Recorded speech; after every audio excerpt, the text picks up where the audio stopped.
Back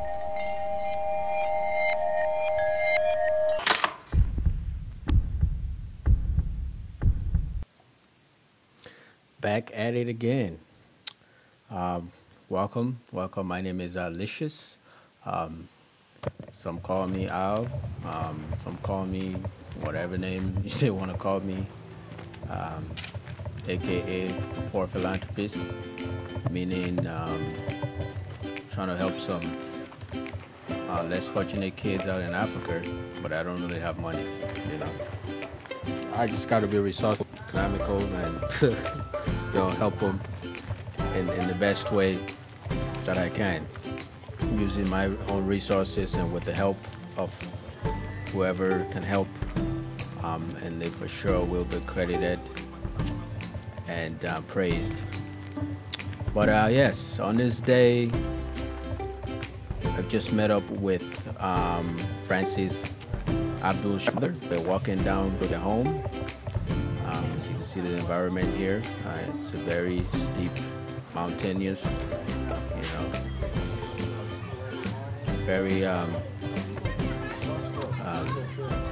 less fortunate environment, as you can see. We're just walking, going down.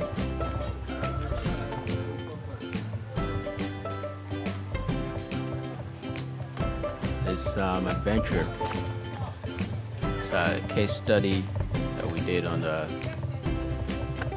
I believe over 16 to 20 students that we did a survey on. We're just visiting their homes now. This is one of them, just to check out the environment, how they're living, to make sure that we are being effective in the kids that we chose, that we're actually making a difference.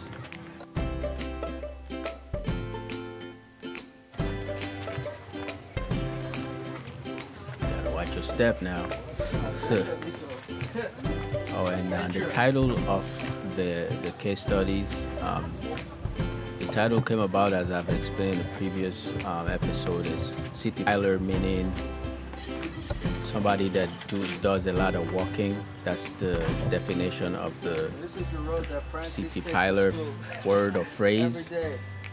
The meaning of it, any Sierra Leoneans who sees that will get the meaning of it. If you're somebody who's from Sierra Leone, you would probably get it. But I obviously have to explain that to anybody who's watching, who may have not grown in that culture.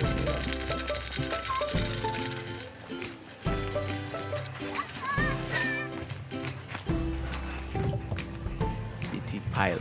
Yeah, I used to walk a lot too. When I was younger, living in Sierra Leone, Freetown. Yeah, I used to walk all the way from Hill Station, OAU Village, to Wilberforce for school. I didn't like it. I didn't like it at all. But I knew it had to be done. It was part of life. I didn't have any school buses pick me up, take me to work. Alright, so we're here now. Looks like. And make sure you follow me on Twitter and Instagram. Thank you. I like the tweets, meaningful things, sometimes funny things. Yeah. So we're here visiting the home of Francis Abdullah. How do you say your last name? How do you say your last name? Sheriff.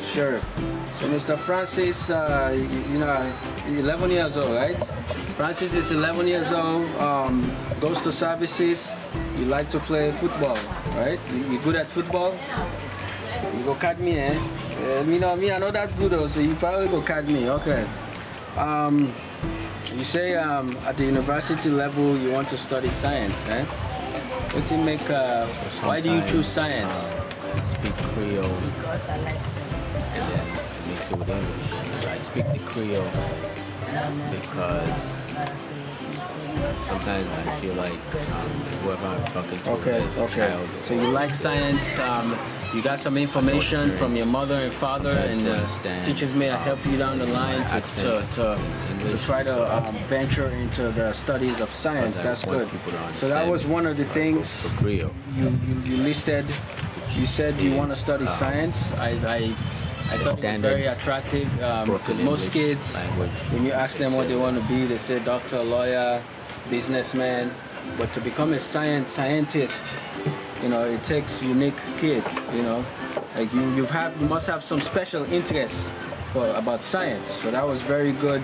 When you say that science you want to study, because science really is what creates innovation. You know, when you think of science, that's a very good thing. And the other thing what I really like, what you also say, is you're a very ambitious kid, and you said you want to be rich someday. You want to make your family rich someday, right? Is that what? That's not so you say, eh? You say you want to be a rich man. You want to be a rich family someday. So as you can imagine, the environment where Francis lived, you can see why he can write stuff like this. Say he wants to be a rich man someday. His dream. I'm gonna quote what he says here. He said, "My dream is to make my family rich one day." So you can imagine a 11-year-old boy. You know, he doesn't have much. His family doesn't have much.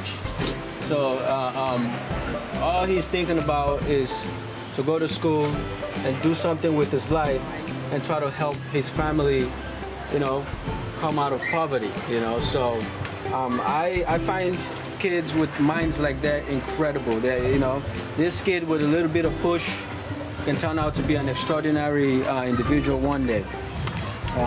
Because your mom told me that you don't joke with your books. Is that true? Your mama says you like book. You like books. So when you come up from school, what's how you can study? What do you study? I like to study mathematics. Okay. Studies. Okay. Who's how you can study now? Who's particular is left for sit down for study within house? Nado? Yes. Okay. So anywhere Nado here, around here? Okay. That's good. So do you get anything that way you can do after school? You get work that way to do? You get for go fetch water or right after school? You get any home activities what you get for do? No? Not study no more, you just study? When I got home, I like to help my mother to cook and fetch water. So that I go to school. Yeah. Okay, Come okay. back to school, help his Okay, so mother, you do help fetch your water. mother when you come from Help her to school, cook. just to help We've her all- with things around the we've all done house, that. fetch I water. used to do that as well. Because they just told me you came from, what's that come out just now? You got chores What's that you have to do. Eh? What you be doing now? What's aside? I mean, I'm talking heavy stuff, you know. Okay. I'm just not talking asked about, them, you know, here, 11-year-old boy. here in the Okay. States. His family, when I came initially watch a just little now, they told me he was at the water side. That's a river, a stream that goes by. He just told me what he was doing at the water side was doing his own laundry. 11-year-old boy at the water side doing his own laundry. So as you can imagine, in this country, you know, a kid definitely lives a different life from the States. So, but I just want to talk to you. I like to pick your brain small because I don't tell you mama say until I come to school. I tell you say we get a foundation what they work on. We try for sponsor your education with scholarship. We're going to bring school supply and hygiene supply them for you. So it will make things easier for you for the go to school. Eh? Until you say you like for Lambuk, so now for Lambuk, you know, I always tell them picking them why they go see. I tell them say me, I need to give me money to full man. Eh? So when you go to school, we don't write the notes then from the teacher and the board. We kind of host now for study the material. Because now host now you the land bang. Study the material. Now school you friend and they distract you. When I get boku taking in a class, so you're not going to be able to learn all the information of class. We kind of host now you sit down for study, take the book, read books then. So I'm confident you could do well because you seem like a kid. Until you say you let it play, and they say you play with the book, and then they'll left for you. So this man they can take a picture, and we'll be on the way. But I mean, just one can see you because we don't select you, so that you be part of the foundation. Yeah. Okay.